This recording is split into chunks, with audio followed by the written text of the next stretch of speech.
जय हिंद दोस्तों, वंदे मातरम। राजनीति में ऐसे एग्जाम्पल काफ़ी कम देखने के लिए मिलते हैं जिनके के बारे में आप अच्छे तरीके से बात कर सकें। नरेंद्र मोदी जी पिछले काफ़ी लंबे समय से सीएम के बाद पीएम पद पर विराजमान है। ऑब्वियसली बात है, जनता ने कहीं ना कहीं उनके ऊपर भरोसा जताया है।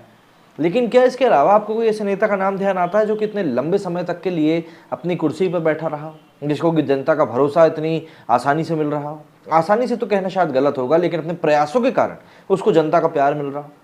नितिन गडकरी का जिक्र नाम भी ऐसा है कि जो कि बार बार जहन में आता ही रहता है, लेकिन फिर भी किसी राज्य से संबंधित ऐसा कोई नाम आपको मिलता है जो कि भाजपा का नाम?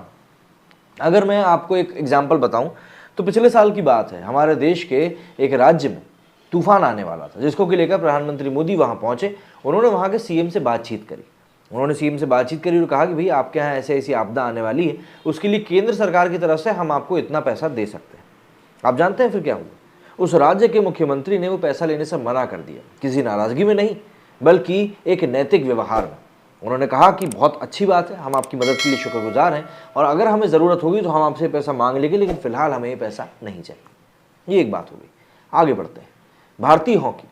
भारतीय हॉकी मतलब ऐसा खेल है जिसने कि भारत को 8 गोल्ड मेडल दिलाए, लेकिन उसके बाद भी कुछ समय पहले ऐसी परिस्थितियां आ गई थी कि हॉकी को कोई पूछने वाला नहीं था। भारत में कोई भी उसको स्पॉन्सर नहीं कर रहा था, उनको सुविधाएं नहीं मिल रही थी, प्रैक्टिस के लिए जगह नहीं मिल रही थी। मतलब परेशानियों की फहरिस्त जो थी वो दिन ब दिन बढ़ती ही जा रही थी। ऐसे में यही राज्य सरकार सामने आई। न सिर्फ उन्होंने इंडियन हॉकी टीम को स्पॉन्सर किया, बल्कि सभी चीज़ें मुहैया भी कराई और ये मेक श्योर किया कि भारतीय टीम अच्छा खेले और बाहर जाकर जीत कर सामने आए। और ऐसे में भारतीय हॉकी टीम ने भी साफ वही किया जो उनको करना चाहिए था। उन्होंने भी उस राज्य सरकार का उतना ही शुक्रगुजार किया। क्या है कि बाकी की जो राज्य सरकारें हैं वो तारीफ़ें बहुत करती हैं, इनाम दे देती हैं, लेकिन जिम्मेदारी नहीं उठाती। अब आप सोचोगे कि बातें बहुत लंबी खिंच गई हैं, इसलिए मैं सीधे मुद्दे पर आता हूँ। यहाँ पर मैं बात कर रहा हूँ नवीन पटनायक जी की, जो कि हैं उड़ीसा के सीएम। और सबसे मज़ेदार बात तो ये है कि उनको वहाँ की लोकल लैंग्वेज भी नहीं आती। अब आज उनके बारे में बात करने की क्यों ज़रूरत पड़ गई? देखिए, हमारे देश में क्या होता है, सरकार का एक बहुत ही छोटा सा काम है और वो है कॉन्ट्रैक्चुअल बेसिस पे लोगों से काम कराना। कॉन्ट्रैक्चुअल बेसिस क्या होता है? भैया 2 साल 3 साल का कॉन्ट्रैक्ट है, आपकी इतनी इतनी तनख्वाह है और आप हमारे लिए काम करोगे। अब इसमें सबसे बड़ी समस्या क्या है कि सरकार का काम है, भारत है ये, तो लेट लतीफ़ी तो बनती है। तो जब एक बार कोई श्रमिक कॉन्ट्रैक्ट बेसिस पे लग जाता है तो उसके बाद उसमें अपग्रेडेशन की कोई बात ही नहीं होती। परमानेंट की बात तो बहुत दूर की बात है, उसको लेकर कभी भी ये बात भी नहीं आती है कि तुम्हारी सैलरी हम इतनी इतनी बढ़ा रहे हैं। औनी पौनी भी नहीं बढ़ाते। अभी आप देखेंगे दीपावली पर समय पे केंद्र सरकारें, राज्य सरकारें टीए बढ़ा रही हैं, ये बढ़ा रही हैं, कई सारे तरह के प्रलोभन दे रही हैं, बोनस दे रही है, लेकिन कॉन्ट्रैक्चुअल जो श्रमिक होते हैं उनके लिए ऐसा कुछ भी नहीं होता और वो बेचारे बहुत परेशान होते रहते हैं। इसलिए आप देखेंगे कि आए दिन इसी प्रकार के आंदोलन आपको सड़कों पर होते हुए दिख जाएंगे।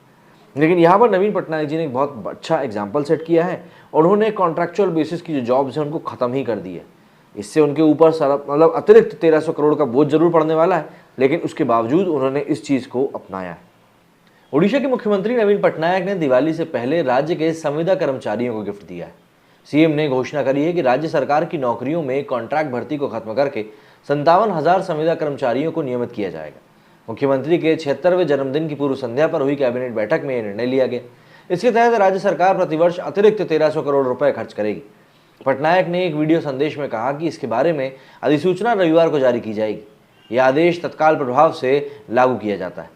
वीडियो संदेश में मुख्यमंत्री नवीन पटनायक ने कहा कि ठेके पर काम करने वाले सभी कर्मचारी नियमित किए जाएंगे। इसे लागू करने वाली अधिसूचना रविवार को जारी कर दी जाएगी।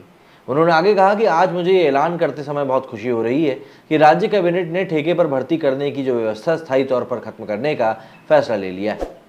नवीन पटनायक के इस फैसले पर और भी कई सारी बातें हैं, जैसे कि उन्होंने कहा कि आज भी कई राज्यों में कोई भी नियमित भर्ती नहीं होती और वो अभी भी ठेके पर भर्ती कर रहे हैं, लेकिन उड़ीसा में ठेके पर भर्ती करने का दौर अब खत्म हो चुका है।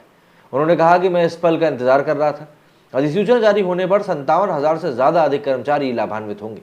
इससे सरकार पर हर साल 1300 करोड़ रुपए का अधिक खर्च पड़ेगा और ये निर्णय दिवाली के ठीक पहले लिया गया। क्या होता है, जब भी कोई व्यक्ति लंबे समय तक किसी ओहदे पर बैठा रहता है और वो भी तब जबकि वो जनप्रतिनिधि हो, मतलब आप तो देखेंगे कि कोई जनप्रतिनिधि को छोड़िए, उनके पति भी, मतलब जो हम कहते हैं प्रधानपति और क्या बोलते हैं मुखिया पति, जो भी मतलब महिलाओं के जो पति होते हैं जो कि ओहदे पर बैठी होती हैं, उन पतियों में भी इतना घमंड आ जाता है जितना कि नवीन पटनायक जी में रत्ती भर नहीं आया है।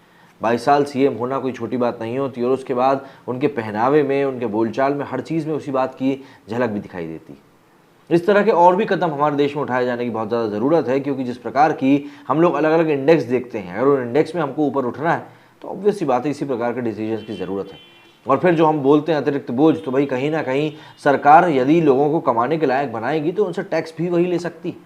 तो इन दी एंड ये सभी चीज़ें डायरेक्टली प्रोपोर्शनल होती हैं, आप ऐसा करोगे तो वैसा अपने आप होगा।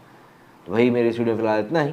आपको क्या लगता है इस बारे में कमेंट करके ज़रूर बताइएगा। जय हिंद, जय भारत।